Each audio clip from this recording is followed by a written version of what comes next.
ওহো, ইয়া ফাইনালি হচ্ছে আজকে থেকে উইকেন্ড শুরু। স্যাটারডে সানডে যেহেতু আমাদের উইকেন্ড, সো উইকেন্ড নিয়ে কত প্ল্যান থাকে অনেকেরই। প্ল্যানের শেষ নাই। আসলে একটা সময় ছিল যখন স্কুলে পড়াশোনা করছেন আপনি, তারপর হচ্ছে কলেজ লাইফ ছিল, ইউনিভার্সিটি, যে ক্লাস করার সারা সপ্তাহ ক্লাস করার পরে আপনি কখন যেন ফ্রি হবেন ছুটিটা খুঁজতেছিলেন।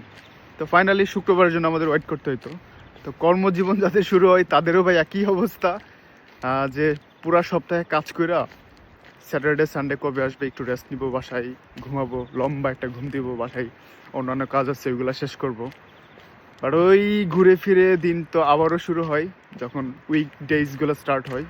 তো উইকেন্ড যেহেতু চলে আসছে এবং আজকে থেকে উইকেন্ড শুরু, সো কেন না, চলেন আজকে ভালো করে এনজয় করি। Thank you everyone.